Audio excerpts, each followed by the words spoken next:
pourtant d'il y a longtemps, le Père Noël gardait toujours pour la fin de la nuit une longue, interminable et mélancolique plaine de la vieille Russie. Les isbas se tenaient serrées les unes contre les autres sous la neige. Et s'il gardait cet endroit-là pour la fin de sa tournée, ce n'était pas qu'il craignait le froid, puisque là-bas, dans la vieille Russie, on l'appelait aussi Grand-Père Gel. La vraie raison, je vais vous la donner. C'est que plus profond de la forêt, la plus hargneuse, grincheuse et teigneuse des sorcières avait arrêté sa maison. J'ai bien dit arrêter, car si je vous décris la maison de Baba Yaga, ainsi s'appelle la méchante, vous comprendrez vite qu'il ne s'agit pas d'une maison ordinaire. Imaginez une chaumière, grimpée sur de vigoureuses, griffeuses et venimeuses pattes de poule, et vous aurez une idée de la maison. Et si en plus je vous dis qu'elle est capable de tourner sur ses pattes, vous comprendrez que ce n'est pas là une maison banale et que son propriétaire ne l'est pas non plus. Le Père Noël n'aimait pas Baba Yaga. Par 3 fois ce soir-là, il l'avait croisée.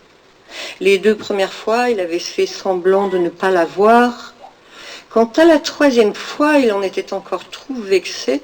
Il avait glissé sur un grand lac gelé, s'était retrouvé les 4 fers en l'air, la hotte de travers, tandis qu'au loin éclatait un grand rire. Le rire de Baba Yaga. Il ne restait plus au Père Noël ce soir-là qu'un seul village à visiter, et fait étrange, dans ce village-là, on ne semblait pas y fêter Noël. Rien. Pas la moindre guirlande, pas la moindre bougie aux fenêtres, pas la moindre odeur de galette, pas de chant dans la vieille Russie. Un soir de Noël, voilà qui avait de quoi surprendre. Pas non plus les habits de fête ou les bottes qui dansent toute la nuit. Les bottes qui d'ailleurs étaient là au pied des lits comme si c'était une nuit à toutes les autres pareilles. Comme c'est étrange, se dit le Père Noël. Allait-il laisser là des cadeaux à même le plancher? Ça aurait été faire montre d'un laisser-aller qu'en des siècles et des siècles de nuits de Noël, il ne s'était jamais autorisé. Sortons, se dit-il.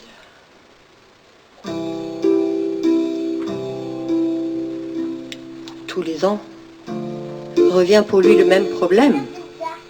Pour lui, le Père Noël, le vrai, c'est que personne jamais ne le voit et ne sache à quoi il ressemble. Et voilà qu'il était là, assis sur les marches de l'église, en train de réfléchir à pourquoi diantre dans ce village on ne fêtait pas Noël, et ce qui devait arriver arriva, un moutchik sorti de son isba.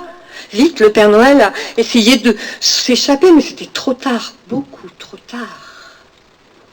L'homme s'est approché, a levé sa lanterne. Rien, pas une émotion.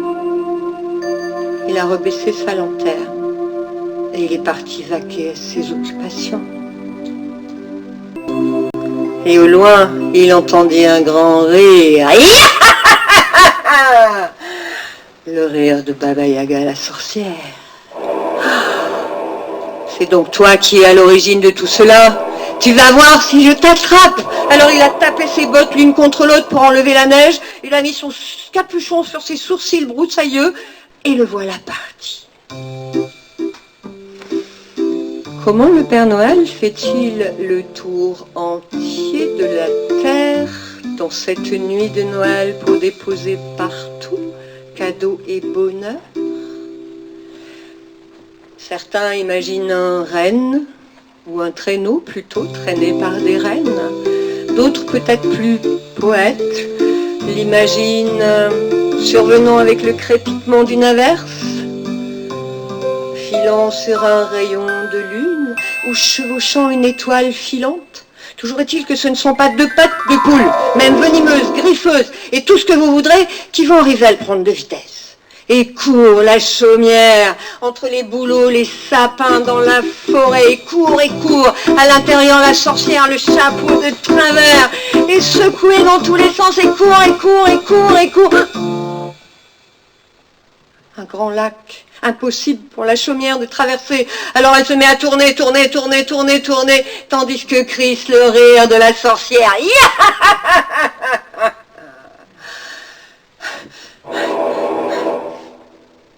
Alors, faire le tour de la Terre, c'est une chose, mais courir après 2 pattes de poule, pour le Père Noël, c'en était trop. Qu'as-tu fait, ce village, Baba Yaga? Ce que je leur ai fait, je m'en souviens plus. Elle se moque, la vilaine. Le Père Noël n'est pas quelqu'un de bien impressionnant, il est si gentil. Tu veux savoir ce que je leur ai fait? Et bien dans ce village-là, ils sont tous solidaires et on s'entraide. Et tu as besoin de moi, est-ce que tu veux ceci, est-ce que tu veux cela? Et surtout le soir, quand ils se rassemblent lors des veillées, ils ne se racontent plus jamais les terribles histoires de la sorcière Baba Yaga.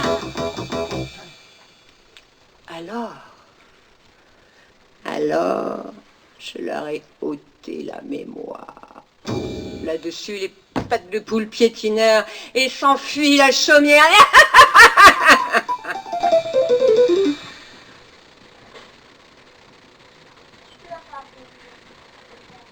Elle leur a ôté la mémoire. Ils ne se souviennent plus de rien, de qui ils sont, de qui sont leurs amis, leurs amours.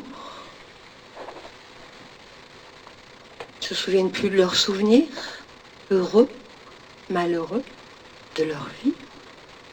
Et là, Noël, il est désespéré, le Père Noël. Il ne comprend pas.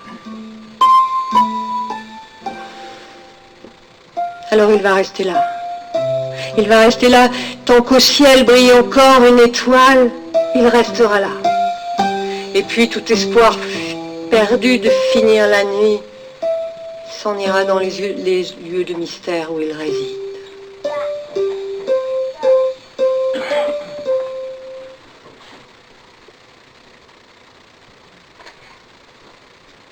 Il a ramassé sur le sol une bûche tombée de quelques traîneaux. Elle est habillée de mousse, de lichen vert pâle qui fait comme une fourrure autour d'elle.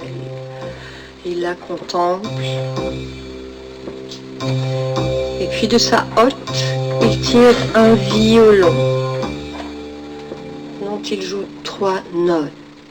Ding, ding, ding. Pour accompagner une larme qui coule le long de sa joue et jusque dans sa barbe, parce que le Père Noël, croyant que personne ne le voyait, pleurait.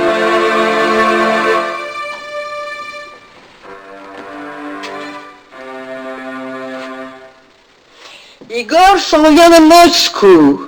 Igor, il habitait le village, mais il a voulu partir à Moscou pour faire fortune dans la ville aux 7 coupoles d'or. Il a bien vu les coupoles d'or, mais fortune il n'a pas fait. Ça fait longtemps qu'il n'a pas vu sa famille, qu'il n'a pas vu ses parents, sa babouchka, ni sa Tanietchka, auquel il a voué un amour éternel. Alors il marche depuis 7 jours, depuis la première heure du matin jusqu'à l'heure sombre de la nuit. Il est si content de retourner chez lui, de retrouver tout le monde, mais un peu fatigué aussi de cette marche. Alors pour se donner du courage, il se met à chanter. Oh, oh, oh, oh, oh.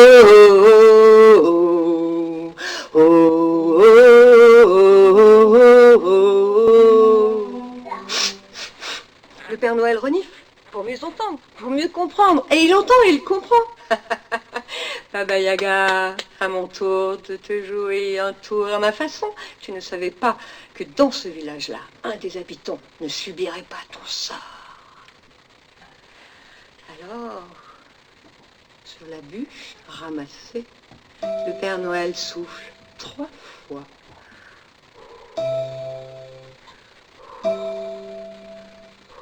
Va-t-il se laisser surprendre? Igor arrive, mais au moment où Igor arrive, disparu le Père Noël. Pas une seule trace dans la neige. Parce qu'il a des pouvoirs que ni vous ni moi nous n'avons. Toujours est-il qu'Igor arrête net sa marche en voyant contre une belle bûche un violon tout verni, tout brillant, un archet bien tendu à ses côtés.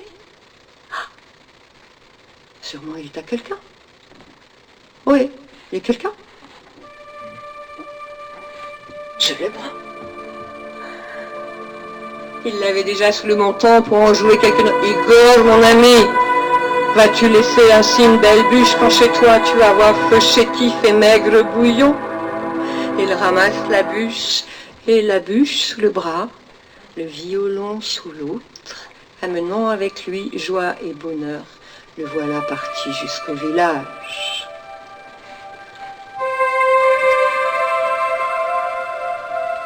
Il rencontre un bûcheron. Il le connaît depuis longtemps. Hey, Lev Sergeyev, tu vas bien?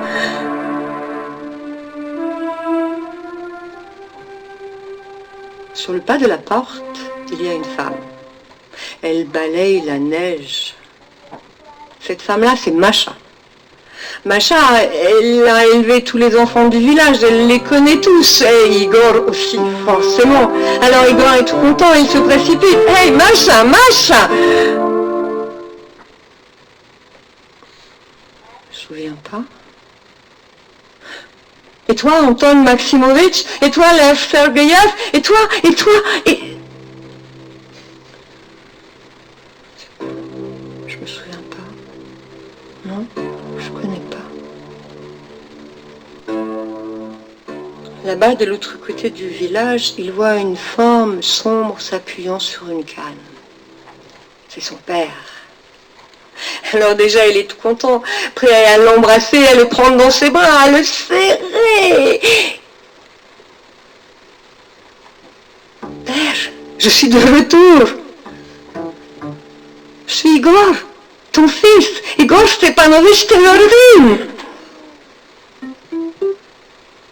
On voit bien que le père essaye de raccrocher les miettes de mémoire. Non, je connais pas. Alors Igor éclate en sanglots, tandis qu'au loin éclate un grand et celui de Baba Yaga. C'est Noël, se dit Igor. Je ne peux pas laisser ça comme ça. Il y a là-bas une grange. Alors il va chercher 4 fagots au bûcher de son père, 4 braises au fourneau de sa mère. Et là-bas, dans la grange, il allume un grand, beau feu. Et quand les flammes sont hautes et claires, il met en son milieu la bûche dont on se souvient qu'elle contient le souffle du Père Noël. Et puis avec son violon, il va chercher tous les habitants du village. Et c'est tellement entraînant que chacun vient en dansant. Et autour du feu, il danse et il danse et il danse. Et au fur et à mesure qu'il danse, crépite le feu. Et quand crépite le feu, les étincelles les touchent les uns après les autres. Et quand les étincelles les touchent, les yeux se mettent à s'ouvrir, les visages à sourire. Mais c'est Noël. Oh, toi! Ils sont tous si contents de se voir, de se retrouver. Aksinia Fedorovna a reçu une étincelle en plein cœur. Alors, les mains sur sa poitrine, elle se met à chanter. Oh, oh, oh, oh,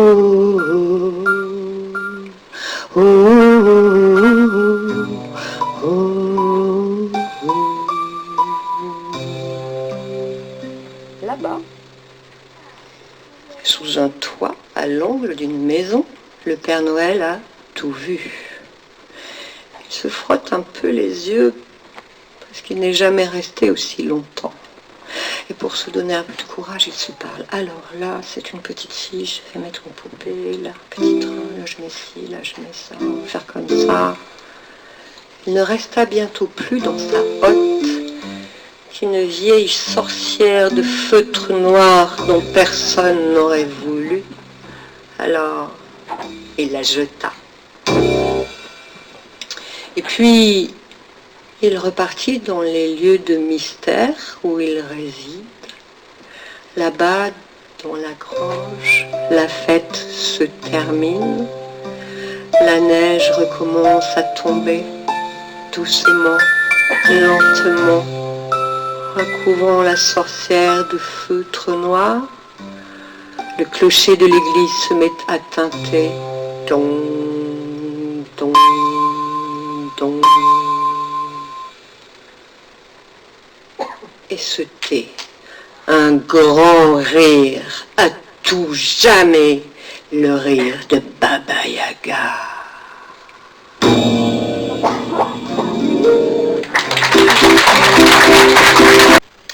Voilà les amis, l'émission est maintenant terminée, alors j'espère que ça vous a bien plu. N'hésitez pas à faire un j'aime, le pouce vers le haut, de façon à nous montrer que vous êtes satisfait. Mettez-nous des commentaires, parce que d'abord ça fait toujours plaisir, et puis en plus ça nous permet d'améliorer nos vidéos. Faites-nous les réflexions qui vous semblent justes. Si vous avez des questions à poser à l'intervenant, posez-la, nous on va transmettre, il n'y a pas de problème avec ça. La règle, c'est bien sûr le partage. Plus vous allez partager, plus on sera connu. Plus on sera connu, plus on aura de soutien. Et donc on pourra faire du travail de meilleure qualité encore. N'hésitez pas à aller sur la plateforme Tipeee. L'adresse est en dessous de la vidéo. La plateforme Tipeee, c'est notre plateforme de financement participatif. Ce qui nous permet de pouvoir continuer, pouvoir exister, de changer notre matériel et de nous déplacer.